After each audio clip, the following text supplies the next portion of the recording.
All right. We're back from the small break now. For those of you at home, you could have taken a couple days break. I don't know. Let's talk a little bit about owners and the relation of the owner and you. Obviously, the nature of the relationship. The nature of the relationship, and I think we kind of beat it to death in the last section, was that of general agency. You probably should cultivate that relationship. I think being a property manager is even a little more intensive than obviously being a seller or a listing agent, selling agent or listing agent, because I think you are involved in a lot more of the decisions of a daily operation as you may not be, and maybe that's just me trying to make myself feel good, because I know a lot of my clients are always seeking my input, which is what they're supposed to do, don't get me wrong, but I feel like I'm more involved in property management rather than selling or listing a person's house. And what I mean by that is a lot of times I'll get a call from a house that I've got listed, and they're like, okay, we want to lower the property, we want to lower the price, and I'm like, okay. We're in property management though. Randeep will call me and go, hey, you think we should evict this person? How tough have they been to deal with? You know, is there any redeeming facts that we should maybe give them a break? So it seems to me I'm more involved in that decision-making process. And because of that, you have to have a strong relationship with your owner. And that starts from the get-go when you start talking about what we were just doing a minute ago, about the management plan and then the management agreement, and making sure there is a clear definition of what you are supposed to be doing. Now, one of the things that's very difficult, or I find very difficult a lot of times, because by definition an agent is a middleman, we are in fact caught in the middle a lot of times, and it is more prevalent here for the same reasons I think like I was just talking about. So by its very nature, I have contact with my client, whom I own my responsibilities to, probably once or twice a month. However, my tenant, and I call him my tenant, the tenant, let's clarify. I get it, John, put your hand down. The tenant, I may have conversations with once or twice a week regarding issues. All right? So it is a very fine balancing act to understand that you have to have your tenant happy while staying inside of the bounds of the three requirements for your investor client or the property owner. A great example was I managed a young lady's property, about 5 of them. Very high end, very nice, all $1,250 a month rent. One of the tenants called me and said, hey, they want to put up a privacy fence because they think the neighbors, what's the word now they're using? Creeper. She's got young daughters, and the neighbors, she said he's been out in the yard a couple different times just staring at their windows. So obviously he's a creeper. Not obviously, who knows? I told her, I said, I don't think she can stop me. That's bad. Don't laugh at that. That just shows you're rude, like me. So she's virtually said she's already ordered the material from Lowe's.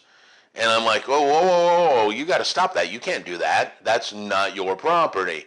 And her belief was, well, yeah, but if I'm improving my landlord's property, why is he going to care? And obviously, you know, many lights, bing, bing, bing, bing, bing. Well, first of all, did you check with the homeowners association? Can we actually have that kind of fence? You know, second of all, just because you think it improves the property, my tenant may not, my owner may not. You got to stop. And she got all upset, almost to the point where she thought I was condoning this creeper next door watching her daughters because I wouldn't let her have a fence. So that's a great example just recently where, even though I have to make my client happy, obviously I have to work within the bounds of, I'm sorry, I misspoke that. Let's go back. You should have caught me there, Dave. Even though I have to make my tenant happy or at least try and stay on good terms with them, I still have to do that within the bounds of my client, which is the owner of the property. So now I called her and said, hey, look, here's the problem. And I don't know if it was commiseration, but my owner said, yeah, that's no problem. As long as we go through the process of, getting the HOA's permission and yada, yada, yada. And she put that onus back on the tenant and all of the cost, which, by the way, the tenant had okayed. She said, yes, I'll pay for the fence. So, we had to go back and talk to the tenant and said, look, okay, here's the problem. We've got it resolved, at least from my client's side point. I said, I hope you understand that, you can't make lateral decisions to change things without, and it's actually in your lease. You can't do anything more than $200 worth of repair, quote unquote, and I'm using finger quotes for those of you at home, without getting permission from the owner. And I would consider a new privacy fence repair, okay? So long story short, everything got okay. They got the permission. It wasn't an approved type of fence. They could have the 6-foot privacy fence. They could even have the 3D privacy fence. That's more, one slat's on one side and the other slat's on the other to give that three-dimensional look. That was okay. And it's been ordered, and unfortunately it's, now backlogged with the rain and all that kind of stuff.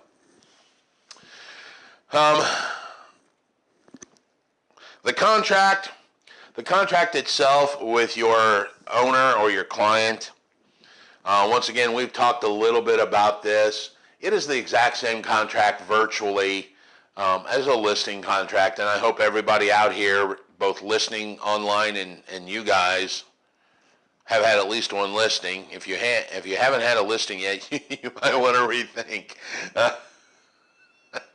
what you're doing. Yeah, I know. The contract virtually is the same as a listing contract. So you've got the start date and the end date. If there's any kind of renewals in there, and remember, under the listing agreement, we can't have automatic renewals in Indiana. Same thing with the management agreement. The compensation, what you get paid. I chose 10 months, 10% of gross rent collected. So that means if the tenant beats the landlord for rent, they also beat me. So that puts me in more of an impetus as to collect it. I also collect 50% of any late fees. That's just me, because typically if there's a late fee involved, that means then there was actual extra work. The requirements of the property manager, this is where we put the powers in. There's a clause in there, like I said, and for Randy's sake, he's very passive. He wants me to do so-and-so. In Donna's situation, for instance, I do something different. So there's a requirements section in there that talks about what they confer to me, what they want me to do, and things like that, as well as any of the reports that they want me to give. Do I give an annual report? Do I give a monthly report? Do I give a weekly report? Don't forget, you've got tax reports you have to give too. So at the end of the year, you have to write, well, here's how much we collected in rent, here's how much we collected in late fees. And if in the commercial world, don't forget, you may have other income, you have got to keep track of that for your client. Laundry income, Coke machine income, clubhouse rental income, pool passes, parking garages, like for instance the apartment complex that's beside my ex-wife's house. My kids have friends that live in there. It's like X amount of dollars to rent a unit. If you want a carport, it's another $20 a month, and you want a closed-in garage, it's another $50 a month. All right, so that would be other income. So at the end of the year, you still got to give all that taxes to your client. Hey, here's how much we collected on your rental properties. Here's less all the expenses I had to write out, like management fee is an expense, by the way. Here's what I gave you. Because as a property man, you know what, I won't even get into that. That's a whole section on the books. You guys got me distracted. What was that movie? And the animation, the Disney, where they were all superheroes. Um, Nobody has kids in here? Okay, The Incredibles. Thank you. Thank you. Yeah, obviously she's got kids. She's probably seen The Incredibles 30 times. Um, in the one scene where the young bad kid starts, he goes, "Oh, you caught me monologuing, you sneaky devil." That's almost what I did. Um, because we got a whole section called bookkeeping that we'll talk about later. Yeah, that went down, didn't it? It's supposed to go up. Takeover procedures. I'm not sure what I was thinking in here, other than the fact that when you take over new properties, if your investor client comes in and says, "I want you to manage my property. I just bought this and I need a new manager," or "I fired my last manager and I want you to come in," you may have an issue of, okay, before I can take over the property, you and I need to talk, because once again, we can't circumnavigate that whole conversation of what's your objectives and even do I want to be involved. You don't want the guy to come over and say, "Okay, look, I got a 30-unit apartment complex," and the first thing you start thinking is, "Oh, that's an extra, $80,000 a year to my company." Okay, well, before we get involved in that, is there a procedure for me to evaluate a property to make sure I can do it or I want to do it? Okay? That's one way you could interpret the word takeover procedure. Yeah, what? Yeah, that's what I'm talking about. Yeah, exactly. The other, hold on, don't get ahead of me, because the other takeover procedure would be where you are already a manager for your client and they want to take over new properties, okay? So you've got kind of two different types of ways you can use the word takeover procedure. Are you taking over from the last property manager, and are you and your client as a company or a group taking over new properties, right? And both of those, you may have ways of doing that, and you may have to talk to your client about, hey, before we take over this property or buy that new property, let's ask for Schedule E tax reports. Let's look for some things, and here's what I can tell you based upon what I can see on this paperwork. It's not always necessarily going to be, it's 20 grand, you got 20 grand, let's go buy it. Maybe it doesn't fit in your short-term, long-term plan. Maybe it doesn't fit in your slumlord versus revitalization plan. I am sure there are plenty. Well, I know I've got at least 4 or 5 clients that I know they could go downtown and buy a couple apartment buildings downtown, but it does not fit their business model to take it over. So even though financially it's a doable deal, they're not going to do it because that's not their business model. They want to be, for instance, let's talk about Donna. She wants to be in the suburbs. She's also single family, all right? She likes the SFR because her belief is that the next best thing to owning a house is rental of a house, and you will always have some people moving in, whereas owner of an apartment complex, you always get apartment mentality people. So her business model is SFRs. I want single family residence. I don't want anything else. Even though she has quite the financial backing and quite the financial savvy, and realistically, she would rely on me on the management anyway, but she has been very devout to her business plan of resisting even doubles. I don't want doubles. I'm not taking over any doubles. I'm a single family person. I don't want apartment complexes. I don't want any of those. So that takeover procedure is very easy to take new properties or acquire properties because it's a certain business model based upon her objectives that I know very well. First of all, I've been her manager now for about 4 years. Second of all, is I've been through many acquisitions. And third of all, I've had her yell at me a couple of different times when I brought her deals that I thought, hey, this is a good deal. And she's like, no, it doesn't even fit my business model. So it's very important to understand. So that is the relationship that you need to cultivate with your owner moving forward to help you make sure that you get a good fit with you and your owner. And that may be the most important part of being a successful property management company, is being selective in your owner. Do not ever be afraid to not take a client on. If you're taking clients on solely because you see a new paycheck and a bigger paycheck, I think you're A, in the wrong business, and B, taking clients for no reason. Not that new business is bad. Not that having a new car is bad because my business is successful.